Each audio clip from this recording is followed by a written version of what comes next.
Welcome to the Gita in Action podcast. My name is Radha, and I'm here with our regular family of seekers is back together. We had kind of a lull on Monday. We missed our regular family of seekers, but everybody's back, and we are here studying the Bhagavad Gita verse by verse. We're in chapter 8 today. We're chapter 8, text 8. And let's just get right into it today. Let's just get right into it. So, I just talked to you. I saw you get up and then sit right back down. Good, because we need you to do the prayers for us whenever you're ready, Shakti. Om Jnana Timirandasya Yananjana Shalakaya Chakshurmilitam Yena Tasmai Shri Gurave Namaha Shri Chaitanya Manobishtam Shtapitam Yena Bhutale Swayam Rupa Kara Mayam Dandati Sva Pandatikam Vandeham Shri Guru Shri Yuta Parakamalam Shri Gurun Vaishnavamscha Shri Rupam Sagrajatam Sahagana Raghunathanvitam Tam Sajivam Sadvaitam Savahitam Parijana Sahitam Krishna Chaitanya Devam Shri Radha Krishna Padan Sahagana Lalita Shri Visakan Vitamscha He Krishna Karuna Sindhu Dinabandho Jagatpate Gopesha Gopika Kanta Radha Kanta Namostute Tapta Kancha Garungi Radhe Vrindavan Ishvari Vrishabhanu Sute Devi Prananami Hari Priye Vanchakalpa Tirubhyascha Kripa Sindhubhya Eva Cha Patitanam Pavembhyo Vaishnavyo Namo Namaha Jaya Shri Krishna Chaitanya Prabhu Nityananda Shri Advaita Gadahara Shivas Ari Guru Bhakta Vrinda Hare Krishna Krishna Krishna Hare Hare Hare Rama Rama Rama Hare Hare.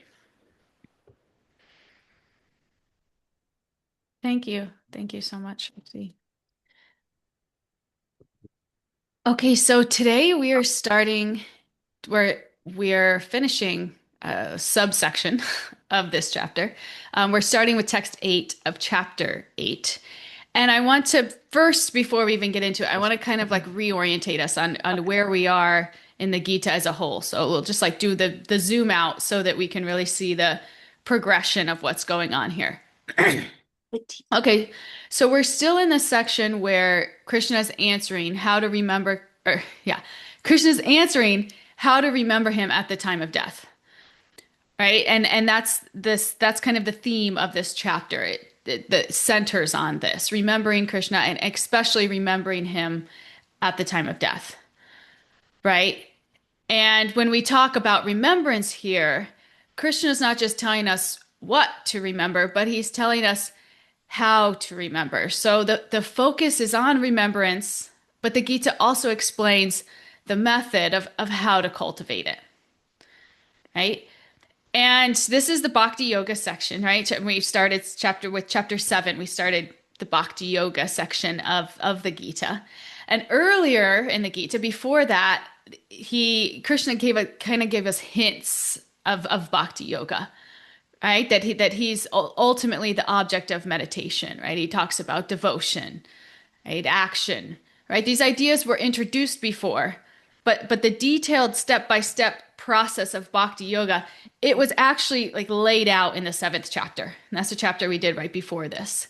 If we remember the 7th chapter, we talked a lot about surrender, right? If you remember verse 7:14, where he says that only by surrendering to him one can cross over the divine energy, right? And then he talks about how different people surrender. He talks about surrendering to something other than him. Remember all this, right? Now, we talked so much about surrender, right? And ultimately, at the end of the chapter, which brought us right up to chapter 8, he explains that by knowing him at the time of death, right, that's the ultimate perfection of life. Okay, so this 7th chapter, it brings the focus squarely onto Bhakti Yoga, right? And not like in an overly technical way, but in a very direct and personal way. Krishna's saying in essence, like, I'm the one who can liberate you. I'm the one to whom you must surrender. So that was the seventh chapter. We got really into we started getting into the nuts and bolts of bhakti, right? But if we remember the chapter before that, in the sixth chapter, that's where we talked a lot about Ashtanga yoga, right? That was the eight limb process. That was the process required a lot of discipline, sitting, controlling the mind, right? And ultimately, the goal's the same, to fix the mind on Krishna, right? So when you think about it, this chapter 6 on Ashtanga yoga and chapter 7 they're kind of connecting beautifully, right? Chapter 6 shows Ashtanga yoga, right? Shows it as a path that culminates in becoming attached to God. Right. And then in chapter 7, Krishna gives us that alternate route. We like to call it like the elevator ride up. It's just like the express route. And this is bhakti yoga, right? Where love and devotion become the way to keep the mind fixed on him. Right? So in Ashtanga yoga, remember in chapter 6, it really focused so much on that discipline. He described like going to a solitary place, sitting, if you remember, like closing your eyes, focusing the attention on one spot. Remember all those little like tidbits that we got on Ashtanga yoga. It's a very austere like discipline, right? Bhakti is the path of love and devotion, right? It begins with Krishna himself, and then it deepens from there.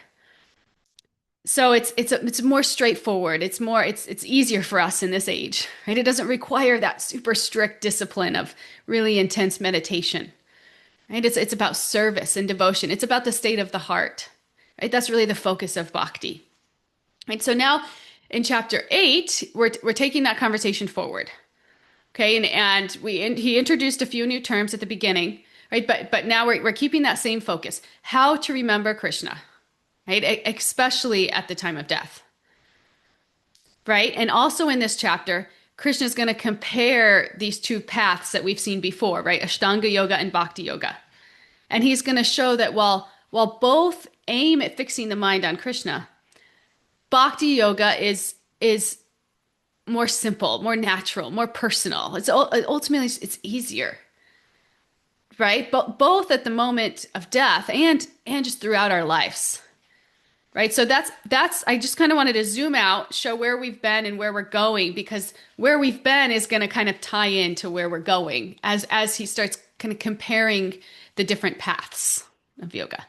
Right. So Krishna's teaching us how to fix the mind on him, right? How to bring that remembrance into every moment, so that by the time of when our final moment comes, right, remembering him is natural.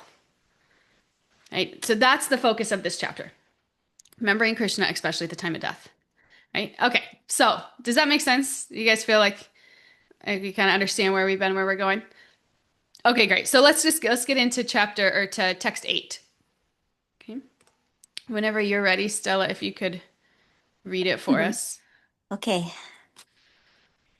He who meditates on me as the Supreme Personality of Godhead, his mind constantly engaged in remembering me, undeviated from the path, he, O Partha, is sure to reach me. Thank you. Okay, so this verse is simple, but it's powerful, right? Keep your awareness from running all over the place. Right? Bring it back, hold it steady, right? When we do that, we can actually reach the supreme person, right? The divine, the transcendental reality, right? Through this steady, focused remembrance, right? And a kind of a subtle difference here is starting to even change our perspective that Krishna is it's not just a practice, it's not just, I'm just going to sit and meditate for 10 minutes a day and this is my practice, something to check off my list, right? No, Krishna's the goal, and he's the goal, right? And when we can make that kind of subtle shift in our mind, that it's not just it's not just a practice, but ultimately the goal, it could really change how we show up, right? So in this verse, Krishna's reassuring us that if we keep our concentration on the absolute truth, we will arrive there, right? And introspection and meditation, they help move us forward. But ultimately, the clear recognition of who that truth is ultimately comes from revelation, right? So we make the effort, we meditate, we reach out, but ultimately, Krishna chooses when and how to reveal himself, right? It's not something we can kind of force or we can kind of grab onto and pull, right?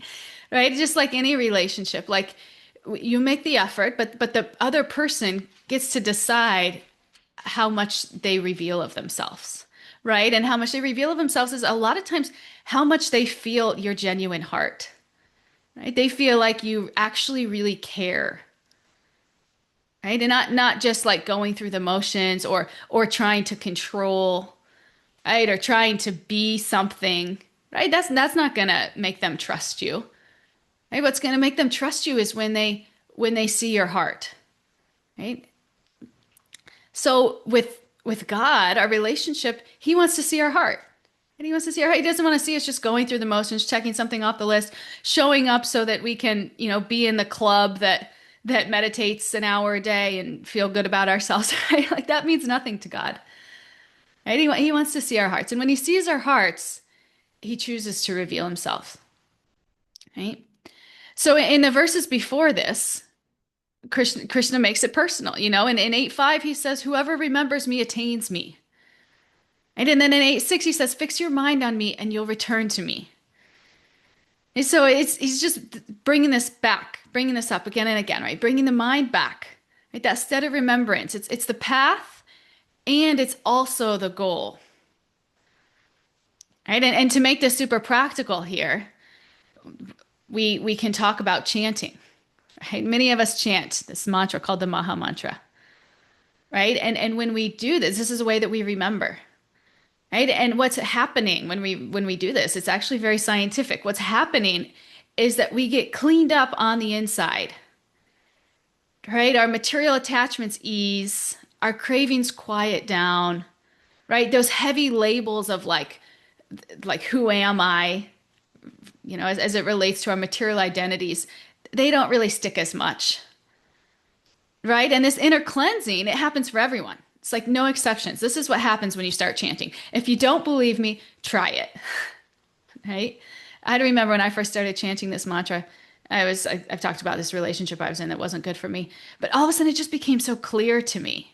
It was like, and it wasn't even, it became easier to like step out of this like 5-year relationship that like, I don't know that I would have ever stepped out for any other reason, right? It's just like this mantra, it just like, if we think about our lives on like a y-axis, right? And if you have 0, like y equals 0. Okay, below there is like our material attachments, right? It's like our material attachments, our sense of identity, our sense of material identity, right? And when we start chanting, we start moving up. We start moving up closer to 0. We start letting go of those material attachments, right? And then what happens as we keep chanting, as we keep remembering, we enter the spiritual world, right? And we start going to our spiritual destination, right? And there's different spiritual destinations depending on your relationship with God, right? But the common theme is the same here. By chanting this mantra, we get purified. Purified means our false conception of who we are in this material world, it starts to loosen, right? We cleaned it from the inside, right? And then as we keep chanting, we keep moving up this y-axis, right? Our spiritual journey will take its own form. Right? So it's a really powerful mantra. And yeah, if you don't chant it, I'd highly recommend chanting it. But anyway, we'll move. That's kind of a practical way that in this age we remember God. Okay, so we're after text 8, we're gonna enter text 9, and we're gonna start this next section of this chapter where Krishna talks about remembering him at the time of death through yoga that's blended with bhakti. Right? So when we talk about bhakti is a path of love and devotion for God, right? Like bhakti at its purest is like this relationship with God where it's like, I want nothing but to serve you, right? I just want to be an instrument for you, God. And this kind of request, right? Or desire stems from pure love, right? And this is pure bhakti. And if you think about it, if when you think about, like, many of us have children, your love for your child, like, all you want to do is serve your child, right? This is how love manifests in service, right? So this is pure bhakti, right? We have so much love for God, we just want to serve him selflessly, right?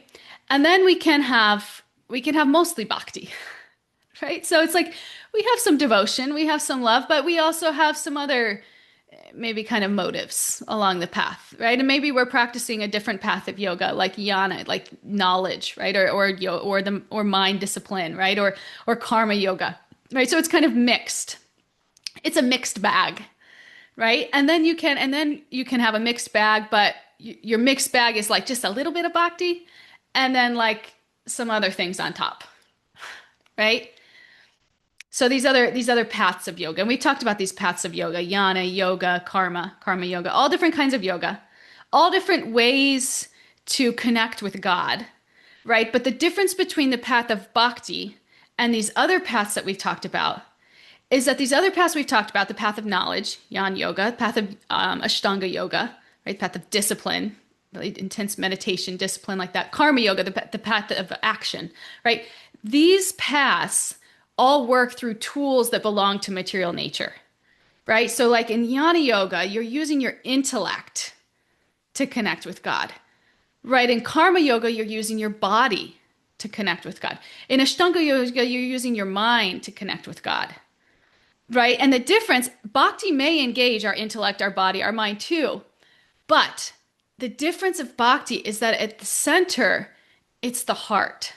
Right? It's about love, surrender, relationship.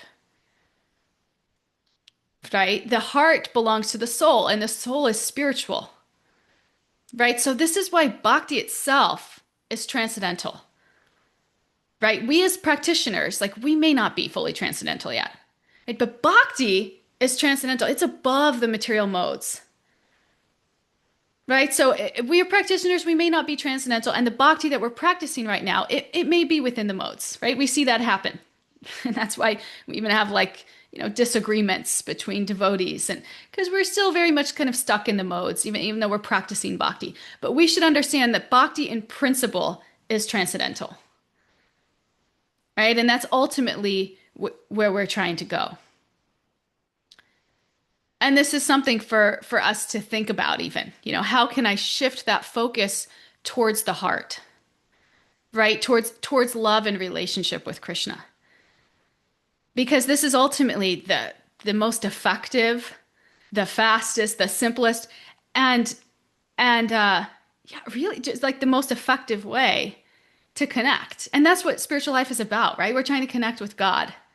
That's what we're trying to do. We're developing a relationship with God. Whatever religion you are, whatever path you practice, the goal is, ultimately, the most zoomed out goal is developing a relationship with God. Right? Isn't it? Right? So this path of bhakti is teaching us that. Right? And it's kind of the whole point. And we see how, again, in this material existence with our personal relationships, how different it is when you show up in a personal relationship with heart, right? We see how different that is. I could tell you my dad is having some health problems, some pretty bad health problems. And he doesn't want to do anything about it. And my sister and I are like kind of concerned about him. Like, we should really try to talk to him. And my dad doesn't like to hear from anybody, and he gets very defensive. He gets very defensive very easily. So I was talking to my sister yesterday, and I said, why don't you let me try to talk to him? And she's like, okay. So I called my dad yesterday, and all these relationships are strained. I'll have you. There's, a lot of family history that's strained. But anyway, my goal of talking to my dad was just to show him that I love and support him, and that I care about him. Right? It wasn't like, and I really thought about this deeply before, because he's very sensitive. He can really feel if somebody's showing up holier than thou, right? He can really feel it if someone's showing up with a control motivation, right? So it's like I put a lot of thought into this to just like showing him my care without being overly attached, in a controlling way, and just like, Dad, what can we do about this? I really care about you and want you to get better, right? And the result when I was doing this was like I could feel him kind of ease, right? Where like usually he gets very defensive. I could feel him kind of soften, right? And I don't know if he'll get help or not.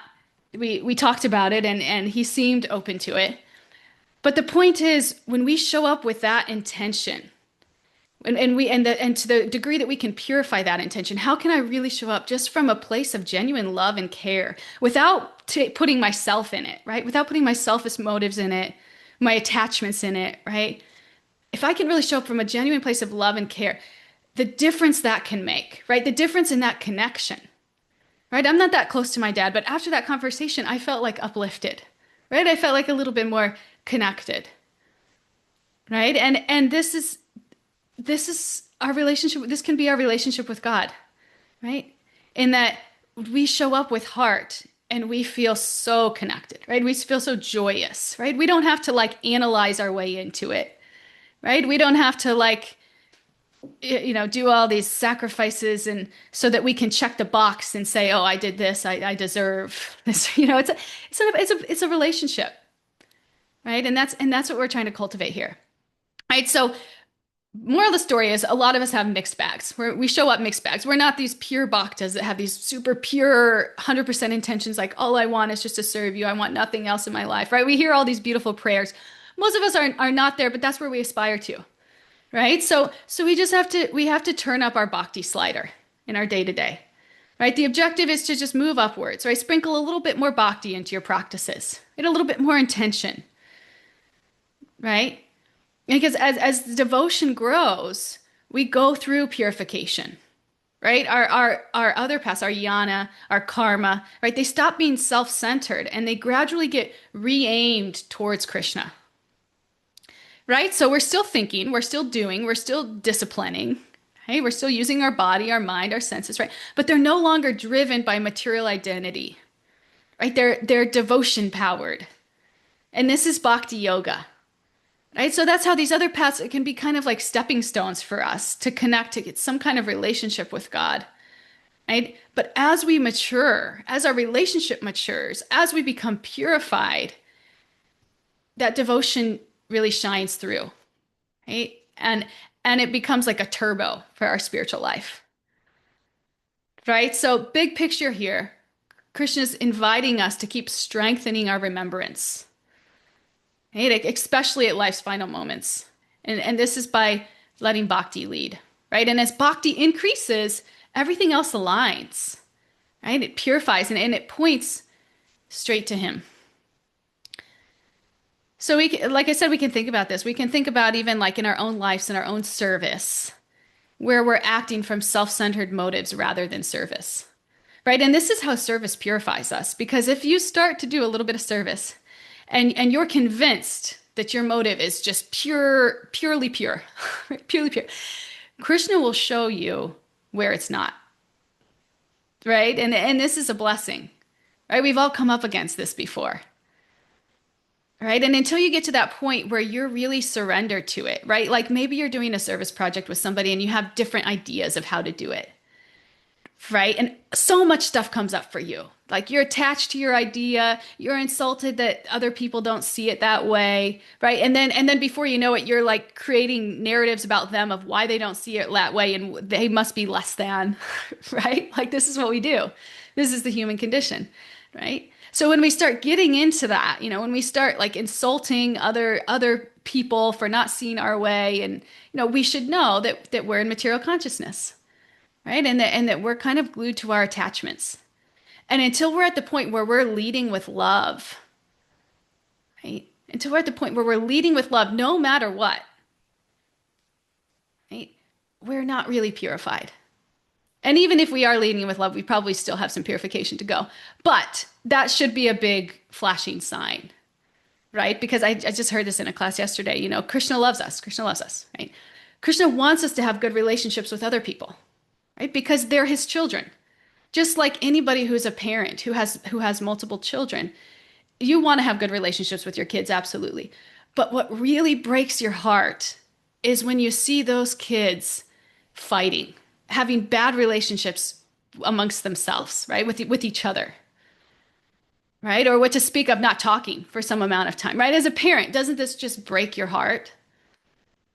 Right? So when we really develop love for God, we love everybody that God loves, right? We love all of God's children, right? So we treat all of God's children with respect, right? Regardless of, maybe we don't agree with them on a certain point, but we treat them with the utmost respect, both internally and externally, right? This is somebody who's really purified, right? Because your love for you've let go of your material identity, right? You've stepped into your rightful identity as a servant of God. You've stepped into that identity that stems from just pure love of God, right? Now you understand that you're a servant of God. You want to love everybody that God loves, right? So this is the process. It's beautiful. It purifies us. So when you start feeling these things, when you start doing service, it's not like, oh, all this yuck is coming up. I need to step out of the service. It's like, okay, no, all this yuck is coming up. This is an opportunity for me to kind of purify myself, right? To let go of who I thought I was and what I was attached to and what I identify as the right and the wrong way, right? And understand that the right way is Krishna in the center. Right? The right way is Krishna in the center. And if Krishna's not in the center, if my ego's in the center, that's the wrong way. And everything else is like, it's secondary to that. And how can I act in a way that brings Krishna back to the center? Right? How can I make this area of my life more devotion powered and less ego centric, right? Ego leading. Yeah, so I'm going to pause here and see if anybody wants to share anything. Anything that's coming up for anybody. So we're talking about bhakti. Shakti. Hi there. This is, it's not per se bhakti, but I was watching something yesterday, and it's bhakti in its essence, right? Where Mel Robbins was talking to Oprah about, because it was about, the reason I looked at it even is it was talked about, when you have anxiety. So of course, I never have anxiety. So, I put it on, and she's like, when you have anxiety, you don't say, I have anxiety, I have anxiety, I have anxiety, because then what happens is you go from here into here, which makes you So, have more anxiety, and you're sort of like swirling all around, from right? here to here, do you mean your body to your mind? Is that You what go, you mean? well, you go from maybe already in your mind, but you're really even high. You're in the mind when you Okay. say like because you're naming yourself. You're Mm, naming yourself. I'm anxiety. I'm anxiety. sure. But if you say I'm anxious about, then you move because when you're up here, you can't do anything. When you move into your soul, and she talked about God. She didn't say which God, but the same idea of bhakti, which is when you move down into the soul, then you can, with God and whoever that might be in your life, you can be anxious and find ways to move. I mean, it was one of many things she talked about getting out of the head and going into the heart and the soul. And Mm, that's to me, that for me, that's my pure bhakti is getting out of here and going here because I know when I go here, I'm connected to Krishna. mm. And when I'm up here, I'm connected to Cuckooville. Cuckooville. So Yeah. Yeah, that's really powerful and such a testament to how we overly identify with these feelings or these emotions that are coming up and then they just drag us down further. but to recognize them as just kind of passing clouds, right? And then our real identity is our connection with God, right? In our hearts, then we're free from all of those things. It's like kind of amazing how that just liberates us, just that shift, right? Yeah. Uh, Very nice. Thank you, Shakti. Anybody else? Any reflections or thoughts? Aaron? Okay, let's hear. I loved what you said about x-axis, y-axis, and that is how exactly we feel. Mm, We were down somewhere with all these anxieties and stress and, oh, why he's not accepting my ideas or why I'm not being recognized and this and that. And then, of course, other things, the lust and all that, but slowly and gradually, the devotion. I mean, chanting, of course, that is number one. And then sitting close to the deities and talking to the deities, and the most important thing, remembering Krishna all the time. mm, All these things slowly brings us up to from the minus to the zero. We are still not yes. above zero. We are still down there, but at least we realize and we recognize that, look, how bad we were, and we have to go up a little bit. Yes. And this is the power of the holy name. Like, even if you don't really know what it is, like when I first started chanting, I didn't know much. I didn't know much philosophy at all. But I knew that this mantra was doing something to my life. Right? And that's the power of it, right? Because the name is the same as God, right? Yeah. God's name is the same as no matter what religion or path you follow, whatever you call God. And Prabhupada would say this, chanting God's names. This is the most powerful practice in this age because the name is non-different. And therefore that association with this pure spiritual consciousness lifts our consciousness, whether we know it or not, right? If we're doing it with with some level of heart, it will lift us right up, right up. And if we're, not careful, right out of this material And existence. I'm Yeah. so, the first thing that I got attracted when listening to you was the one thing that you keep saying it many times, is that you were in a bad relationship and only chanting Mhm. brought you up. So I can relate to that because all of us have been into bad relationship into some way or the other, to something or the other, and how only devotion can bring us out of that. Hmm. And you're Yes. bold enough to say everything up front, and we are hiding, but we are all into some or the other relationship, at least I am. So I Sure. know that only devotion is something that brings us out of Yeah. the bad association. Yeah. It's the only thing that's more powerful, right? Because that is so strong. It can have such a pull on you, especially if, Yeah, you have some intense material attachment from some like trauma bond, all these things. It's like it is nearly impossible to get out of. But yeah, the purity of God's name. I remember it was just like I was chanting for a month all the time. And it was just all of a sudden the things I used to care about so much, I just like didn't anymore. And it was like I've been trying so hard to feel better in this relationship. And then all of a sudden it was like, oh no, I just need to get out of this. It was just like all of a sudden clear, right? all of a sudden it occurs to us that, oh, it's just an attachment. This is Yeah. just temporary. This is not so important. And what is important, the goal, Krishna. So how it helps us divert, that is so. Yeah. And we say all of a sudden, it's just us making an effort and then Krishna come and working in our lives. It's like Krishna sees our hand up and he's like, got it. Your hand's up, even if it's just like a little half hand, God's like, I'm there. Yeah. Right. I think we have Stella, Aaron, and then Katie. Stella, what do you have for us?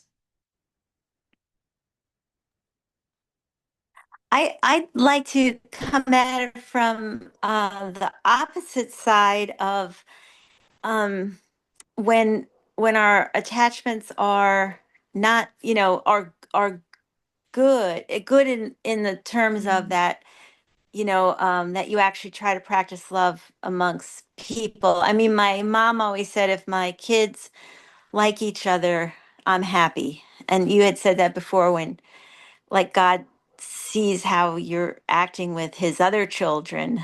And I say that too, when our kids get together and are happy together. It's like the best feeling, like, I, like just that's just like a tiny little glimmer of what God must feel like when we get along amongst mm, ourselves. But in terms of how a material, a healthy one. I'm not talking about a trauma one, but a healthy relationship with others, um, in which we can practice affection of the heart. That that's also kind of like a practice to get into, because because you want to feel affection for Krishna. Like, mm, what does it mean to love Krishna? Like, what does it mean to love our kid, or our spouse, or our friend, or even our pets? We feel affection for them, and we express that. mm, One of the ways I express affection is I'll sing to my kids or cat, like these, even when they were little, like these funny little songs. And I found myself one day, I was actually singing to my cat, I telling her how beautiful she is and everything. And I turned to my altar, and I just started singing to Krishna in this, like, like to the picture, like as if it was just part of that whole. It sounds so silly, I know, but I'm just saying, like, well, to have that feeling of affection, and we can practice that with others, and that will help us, is what my point is that'll help us to feel affection also for the Lord. I mean, how do you, because you could sit there chanting, saying, yes, I want to love God, but then does your heart swell when you see him?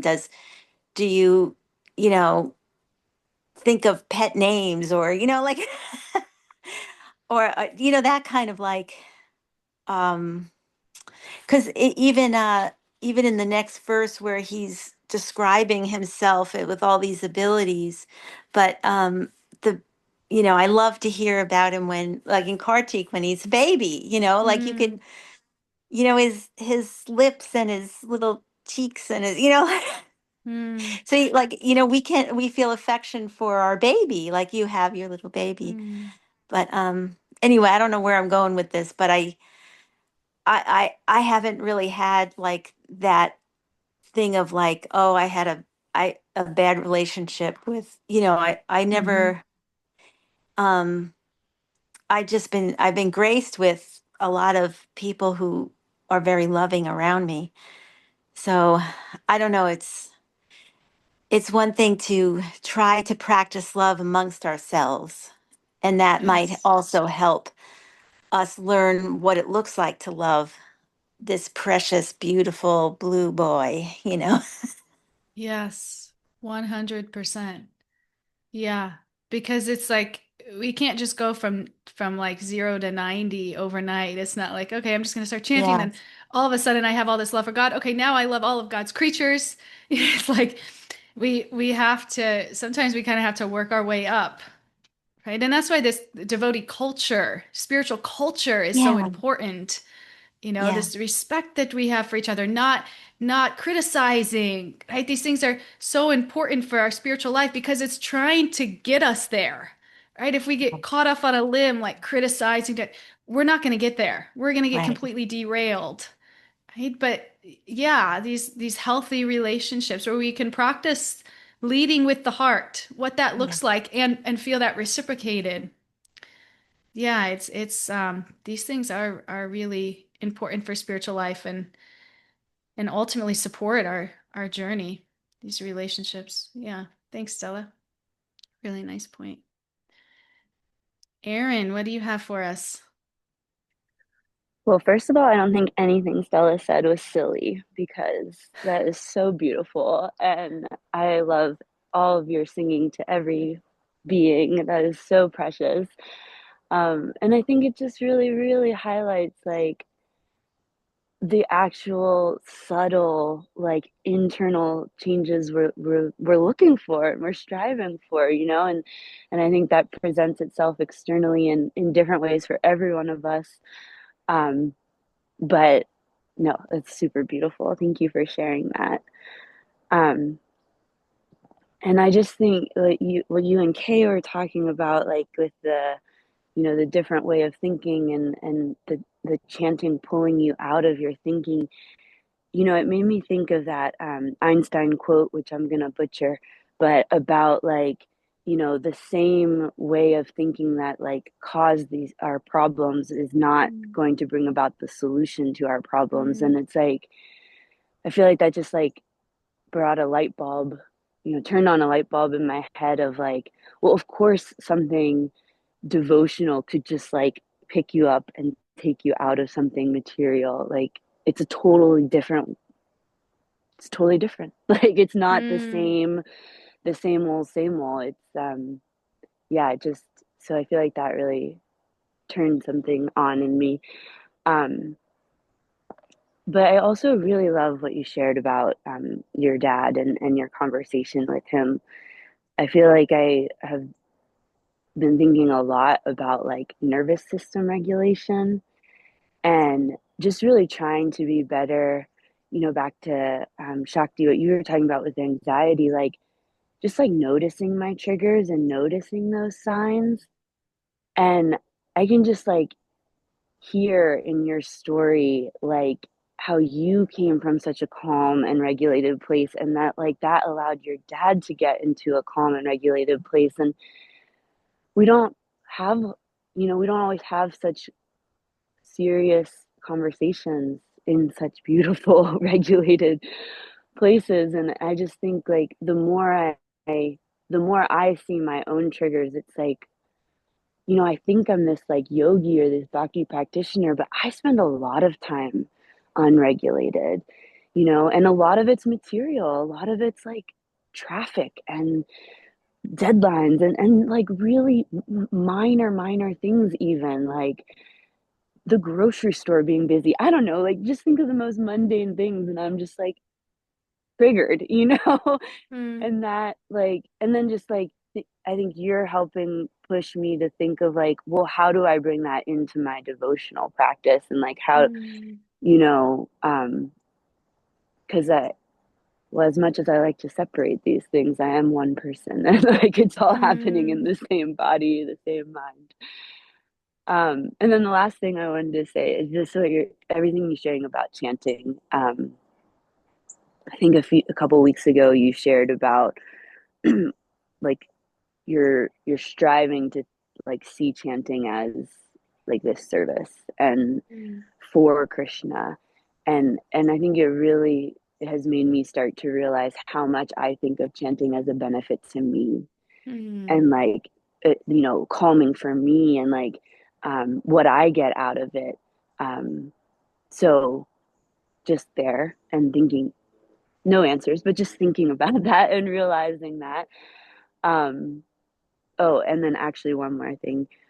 This word purification, I have a lot of issues with because it seems so pretty and nice and like the goal and what we want. And I would say it's really awful in experiencing it. Like mm, I think, you know, that yuck that you mentioned, like, oh my goodness, my whole like experience with bhakti has been like a realization that ignorance is bliss is such a true saying.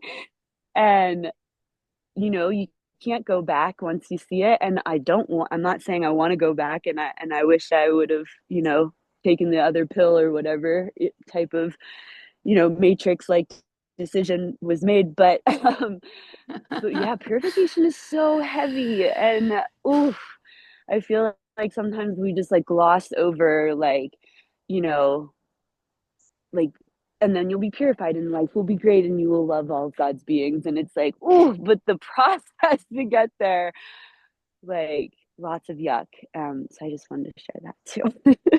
Lots of yuck. Yes. Wow. Those were beautiful points. Thank you so much, Erin. Yeah, the conversation with my dad, came like my bhakti practice 100% supported that. Like, I don't have a great relationship with my dad. I don't expect my dad to have nice things to say to me on the reg. In fact, a lot of times I expect the opposite, right? But even like that showing up, that wasn't in efforts to get my dad to reciprocate or to get a relationship with my dad. Like, it is what it is. But that was purely just because I'm his daughter. There is some kind of relationship, some kind of duty there, and I wanted to do what I could so that he would take care of himself, so that he would suffer less, right? And that is it, because I kind of had to pull back a lot of regular parental affection or like attachment there, which has been quite a blessing and has been quite like eye-opening. But that's where we ultimately want to get, right? We're not approaching this relationship so that we can get something out of it, right? If my dad says, "Nope, I'm not going to go take care of myself and I might die," you know, that wouldn't make me mad. I would accept it, because I've worked on that relationship. I'm not overly attached.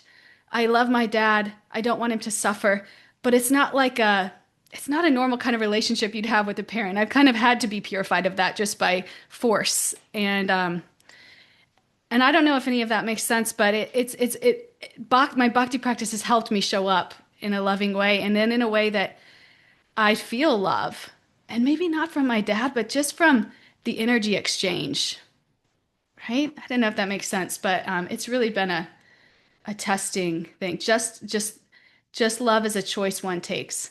Yeah, yeah. And to love someone no matter how they treat you or are going to treat you, or just to like put that aside. Like, look, I don't need you to treat me like a loving father. I'm going to show up in a loving way anyway, right? To according to my capacity. Yeah.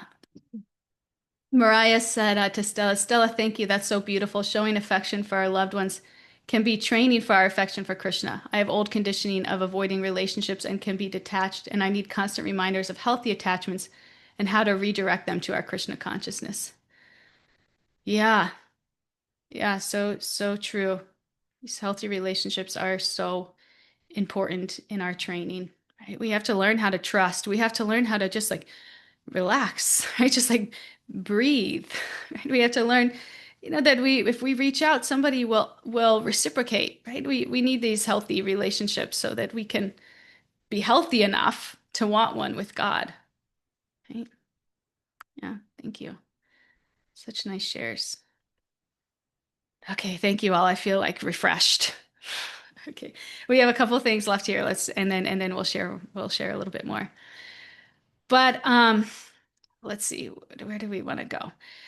I want to just focus on here the difference between the object and the objective, right? And we touched on this a little at the beginning, but it's subtle, but it's important, right? God may be the object of someone who's practicing yoga, like a yogi's meditation, right? Meaning that they're focusing on him, right? But he's not yet their objective. He's not yet their ultimate goal, right? So the difference is the object is what the mind focuses on. The objective is what the heart longs for, right? So when Krishna becomes both the focus of our meditation and the goal of our lives, right, that's when we reach this ultimate perfection, right? So other seekers, even those on an advanced spiritual path, they might meditate on God as the object, right? But their objective might not yet be there. Right? So Krishna's guiding us step by step from meditation on him to meditation for him. And I want to close this with a story from the Bhagavatam. This is one of my favorite stories and one that I think about a lot because I really relate to this character in the Bhagavatam. This is the story of Dhruva. right? And for those of you who don't know the story, I'll just kind of recap it in a very brief way. He's a 5-year-old boy. He's a young prince, right? One day he tries to sit on his father's lap, and his stepmother stopped him and said, just in a super mean way, like, you can't sit there. You weren't born from my womb, right? Just like totally crushes him. This little boy, full of love and pride for his father, suddenly being told like you're not good enough. Right? It just like broke his heart. So this pain, he took this pain and he just turned into determination. Right? He thought like, I'll show them. Right? I'm going to get a kingdom greater than my father's, greater than anyone's. And he was just like so determined. I mean, Dhruva's determination was like, wow. Right? So his motive was like this wounded pride and a need to prove his worth. Right? Anybody ever have this motive before? Like, I could totally relate to Dhruva. Right? Okay, so then he meets this great sage, right, Narada Muni, and he gives him some instructions, multiple instructions, but one of the things he has him do is he says, if you really want something extraordinary, seek the supreme person, go to the forest, sit in meditation, and fix your mind on that supreme person. Right? He gives him this instruction, like, look, you're going to get something extraordinary. Right? So Dhruva's intention, we know Dhruva's intention, he wanted a kingdom bigger than his father's. He was hurt. He was acting from this wounded place, right? Very understandable. Right? So he goes and he focuses, he practices, he does this strict meditation, right? This Ashtanga yoga, this controlling his senses, focusing on his breath, right? And fixing his mind on the form of the Lord within his heart. So this looked like Ashtanga yoga, right?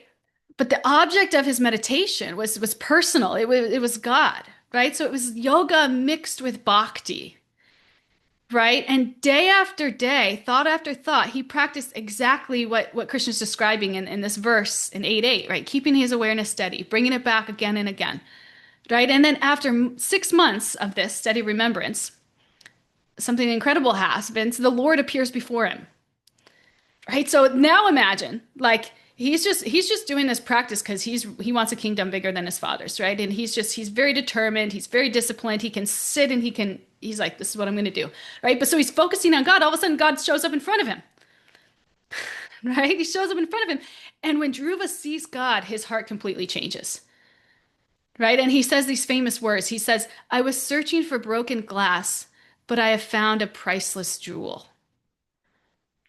Right? I was searching for broken glass, but I have found a priceless jewel. The broken glass being his material desire, right? Where he was acting out of his hurt. He wanted a kingdom. He wanted to show everybody, right? But now God's in front of him, right? This priceless jewel. And Prabhupada praises this in the purport of this verse. I love this. He says, as the essence of spiritual realization, right? Material desires pale before devotional fulfillment. Right? So at first, Krishna was only the object of his meditation, right? It was something he focused on to get a result, right? And this is us. We're mixed bags, right? Even if we're just looking for a little peace in this world, like Aaron was saying, like chanting makes me feel good. This, okay, right? But then when the Lord appeared, Krishna became his objective. He became the goal himself. So this is the power. This is the power of steady remembrance, right? It's the process, it's the goal. And I know, Aaron, you're going to cringe, but it will purify you. The process will purify you. It will make you less tied to your material identity, your material attachments, and more connected to God. Just naturally, this is the process, right? When we sincerely focus on Krishna, even if we start with mixed motives, right? His mercy is going to purify the heart. Right? So in the end, Dhruva did end up getting a great kingdom, but he didn't even care about it anymore. Right? That wasn't really like the real reward. The real reward was this transformation. Right? His pride melted into love. His ambition turned into devotion. Oh my gosh, that has been such a reward in my life, right? Ambition turns into devotion.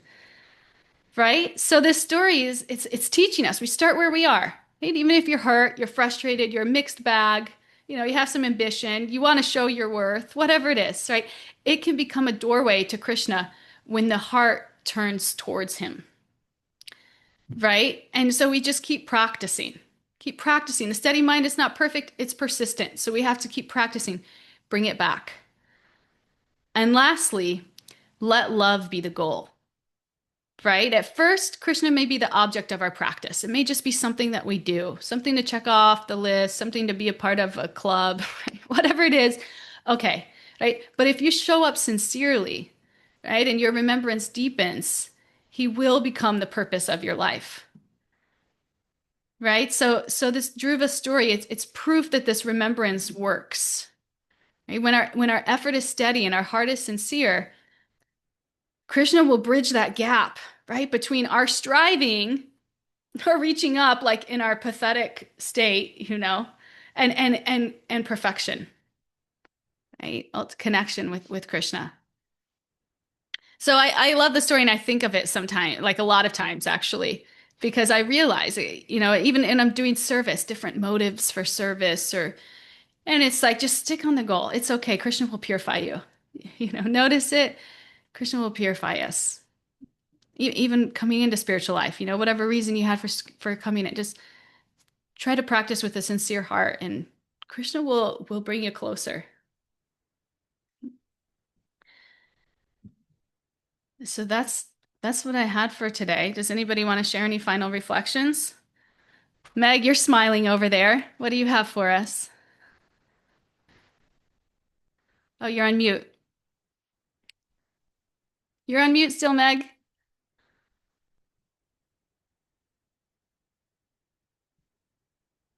Okay, if you figure out how to get on mute, we want to hear from you. How to get off mute. Aaron, do you want to share with us? I just want to clarify, I'm not anti-purification. I know that's like probably right, like the whole point of this university we're in, but I think what I'm anti is like glossing over that it's this like beautiful, light-filled, easy process, and we're all like happy-go-lucky about it, because like I think a lot of people think spiritual life is going to solve all the crisis of faith because we sometimes experience spiritual people who are 100% happy 100% of the time and like shoving down all of the bad things because the bad things are maybe material. And I just think that's the problem, right? Like the like faux like everything is amazing because everything is Krishna, and like the glossing over of like this is hard and like there's so much yuck that comes with it, but it's also beautiful, it's everything. So like, yeah, pro purification, anti selling it as something beautiful and easy. I'm like 100% with you on all of that. And I was just giving you a hard time because I could. That was really it. But Oh, please do. I'm no, I'm so with you. It is kind of a funny thing how we talk about like I want to be purified and then as soon as we get confronted with something we're like I don't want to be purified. Yeah, that's it. That's exactly it. Thank you.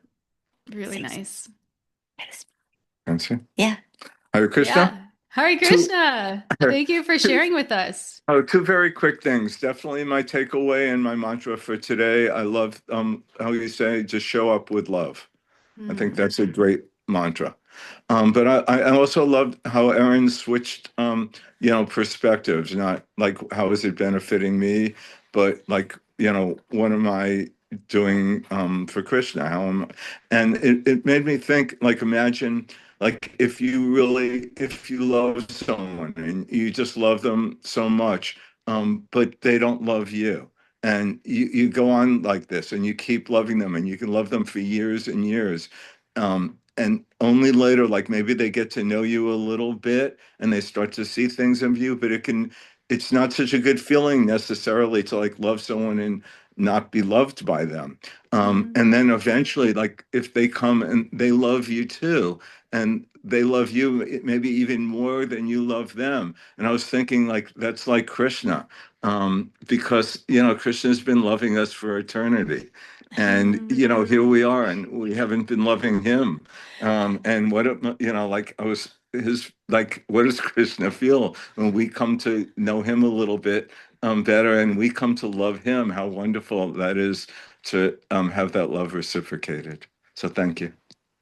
Oh, that's so nice. Thank you. Thank you for sharing. Thank you. So happy you're here. So nice. Aaron, I think you got a shout out on the board here.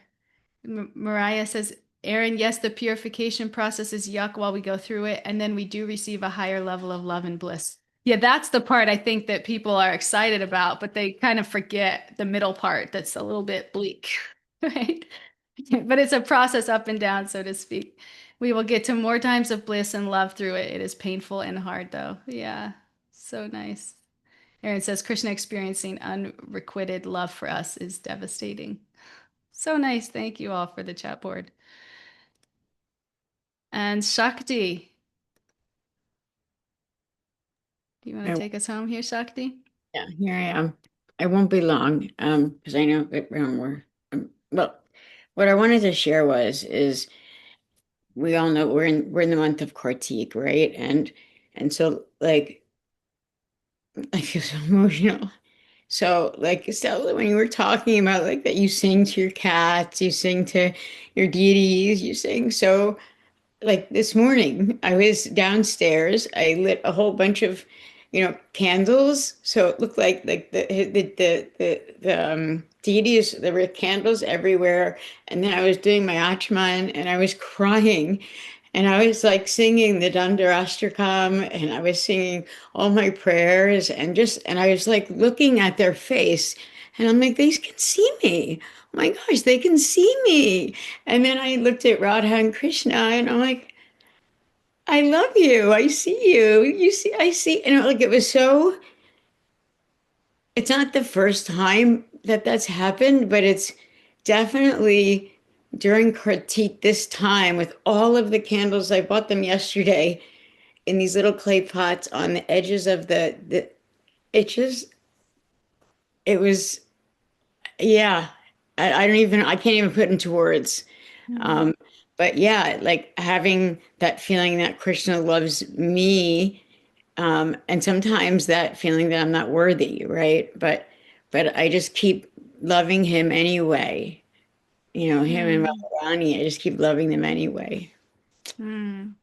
What a So softer, like more loving way to like be embraced when you have those feelings of like not good enough or low self-worth, right? Like Dhruva, like instead of going out by yourself and trying to become super strong and powerful and disciplined and austere, like you just reach up for Krishna and Krishna comes and just swoops you up, right? And how just like warm we feel in that. Such a better way.